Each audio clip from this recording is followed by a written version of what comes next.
tu viens souffrir sous les projecteurs chez Visionary Marketing pour nous parler de luxe et marque. Montre-nous ça à la caméra, parfait. Donc aux éditions Duno, identité, stratégie, perspective, et tu parles de l'impact du digital sur le luxe et la marque, qui est ta spécialité. Donc brièvement ton parcours chez Hermès et ailleurs. Je suis de formation marketing. J'ai pendant 12 ans travaillé chez L'Oréal et Henkel France, et ensuite 8 années de direction générale chez Hermès, avec une problématique qui était celle d'internationaliser les activités de la marque. Voici mon parcours. Et puis maintenant, tu es chez DataWords. Exactement, où je dirige une practice qui s'appelle Multicultural Consulting Services. C'est un peu compliqué, mais la réalité est simple.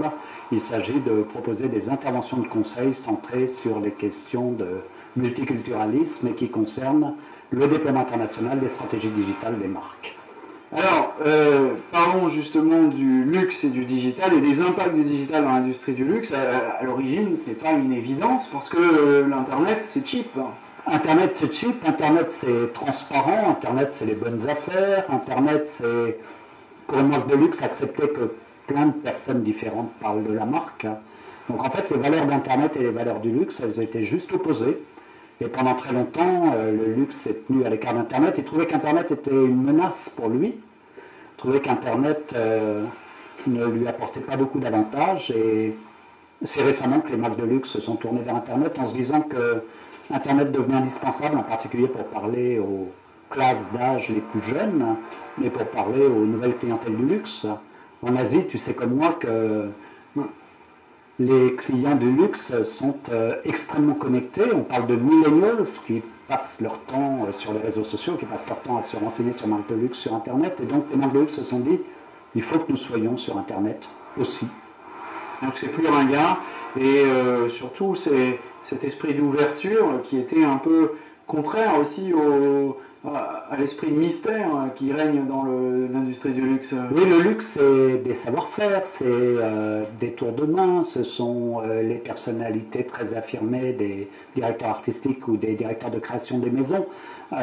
C'est vrai que la transparence d'Internet a pu un peu faire peur à ces marques de luxe, mais désormais, elles n'hésitent plus. Regarde, elles sont maintenant très nombreuses à retransmettre en live leur défilé de prêt-à-porter, par exemple. Alors tout ça a changé avec les médias sociaux notamment, le mobile, etc. etc.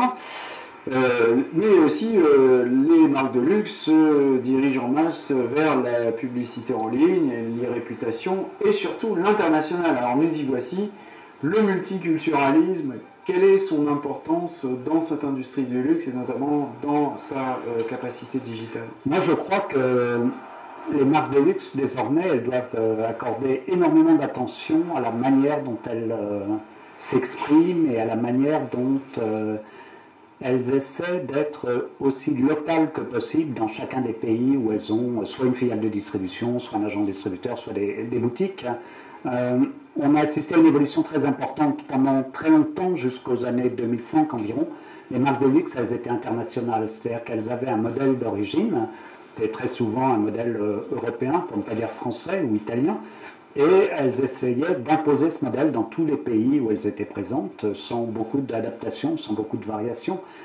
Aujourd'hui, cette époque-là, elle est révolue, et les marques de luxe, elles essaient, il y a une image qui me vient en tête, mais la marque de luxe, elle essaie d'être nord-américaine quand elle s'exprime et quand elle parle aux internautes de San Francisco, elle essaie d'être italienne si elle s'exprime à partir de Milan, et puis elle va essayer aussi d'être japonaise quand elle s'exprime à partir de Tokyo. Il faut d'un côté en fait être très respectueux de son identité d'origine, d'un côté être très connaisseur de ses racines, de son humus, et puis de l'autre côté être modeste, être humble quand on parle à l'internaute local, et surtout à mon avis nous montrer qu'on a bien compris le contexte dans lequel il évolue, qu'on connaît les coutumes du pays, qu'on connaît la culture du pays, qu'on connaît et pratique la langue du pays, et que une marque de luxe, elle n'est pas seulement là pour faire de l'argent, elle est aussi là pour s'inscrire dans tout ce contexte socioculturel du pays dans lequel elle est présente. Donc l'internationalisation ne c'est pas seulement changer d'accent quand on parle anglais. Non, c'est plus complexe que cela. c'est plus complexe que cela et ce n'est pas du travestissement, c'est vraiment une démarche d'humilité et une démarche dans laquelle on essaie de se rapprocher de ces différentes clientèles. Alors qui parle luxe parle également mécénat, culture, art. Oui, il y a les relations entre le luxe et la mode, les relations entre le luxe et l'art, elles sont anciennes, elles sont très, très fécondes. Et c'est vrai qu'au cours des dernières années, on a vu beaucoup d'initiatives et que la plupart des capitaines d'industrie du luxe, comme la plupart des grandes marques de luxe, sont désormais investis dans des activités artistiques très importantes, soit en étant les partenaires de grandes expositions, de grandes rétrospectives, soit en ayant des collaborations avec des artistes, soit aussi en étant à la tête de fondations. Il y a beaucoup d'exemples qui me viennent en tête. Le plus récent à Paris, c'est celui de la fondation Louis Vuitton, mais vous avez une fondation Hermès, vous avez une fondation Prada, autant de fondations qui permettent aussi un nouveau regard sur la marque et qui enrichissent l'expérience de la marque de l'internaute. Alors, le digital, dans tout ça, il joue quel rôle quand on va à la fondation Louis Vuitton, bon, à part passer quelques films qui sont forcément numériques, puisqu'il n'existe quasiment plus rien d'autre, c'est quoi Et puis, s'il y a un blog WordPress quand même qui va avec. Oui, la fondation n'est pas forcément le lieu d'expression privilégié du digital. Je pense que le digital, il joue un rôle parce qu'il permet en fait un renouvellement et un enrichissement de l'expérience de la marque. Parce que toi, Yann, comme moi, nous ne sommes pas des personnes physiques coupées en deux. Il n'y a pas le Yann digital et le Yann de la vie réelle. Il y a un seul Yann. C'est la même chose pour moi. Donc, en tant que personne s'intéressant au luxe, s'intéressant à certaines marques de luxe, quand je vais sur Internet, eh bien, j'ai l'opportunité d'une expérience différente de celle, et complémentaire de celle que j'ai dans la vie réelle. Et le digital, il joue un rôle majeur. Alors, il y a des exemples autour de ce... là, il y a des exemples qui sont plus proches du digital, avec notamment Burberry et ce qu'ils font autour du rock, par exemple. Oui. Alors Burberry, c'est un bon exemple de ce que je crois être une question centrale pour les marques de luxe et pour leur avenir. C'est-à-dire, d'un côté, il faut que les marques de luxe elles soient extrêmement respectueuses et connaisseuses de leur identité, de leurs racines, de leurs valeurs d'origine, et de l'autre côté qu'elles sachent optimiser leur expression locale dans chacun des pays où elles sont présentes. Si tu prends Burberry, c'est typiquement une marque britannique, très ancienne marque britannique, extrêmement liée à l'histoire de la royauté, extrêmement liée à l'Empire, et du coup, Burberry a très naturellement intégré le rock et a décidé de donner au rock, étant donné le lien tout à fait privilégié qu'il y a entre rock et Grande-Bretagne, une importance dans toutes ces initiatives digitales les plus récentes. Ils ont récemment lancé un parfum, et bien ils ont mis le digital au cœur de la communication sur le lancement de ce parfum, et pour toutes leurs vidéos, pour tous les films qu'ils ont réalisés, pour toutes les publicités online qu'ils ont construites, eh bien ils ont décidé d'accorder une place très importante aux jeunes formations britanniques de rock. C'est un exemple. Quand on met le parfum, ça fait pas de musique quand même. Le parfum, malheureusement, n'est pas encore sur les accords que l'on peut entendre. Alors, si, pour revenir sur une note un peu plus sérieuse, une nouvelle société, admettons Visionary Marketing, voulait se mettre comme une marque de luxe. On est déjà très luxueux, mais si on voulait être encore plus luxueux et qu'on voulait lancer notre ligne de parfum entièrement digitale, parce que nous, on est uniquement digital, donc est-ce que c'est possible et comment le ferions-nous? Alors moi, je te conseillerais d'abord de ne pas être entièrement digital, c'est-à-dire d'être très fort comme tu l'es aujourd'hui dans le digital, mais je te conseillerais aussi d'être très fort dans la vie réelle. Et toi, Yann, de continuer à accueillir rue Taitbout tes clients dans tes très beaux bureaux, de continuer à aller au-devant de tes clients, continuer à discuter avec eux, de continuer à affirmer ta présence au cours de manifestations professionnelles, au cours de salons ou de colloques auxquels tu es invité en ta qualité d'expert. Moi, je te conseillerais d'être très fort sur le digital et d'être en parallèle très fort dans la vie réelle.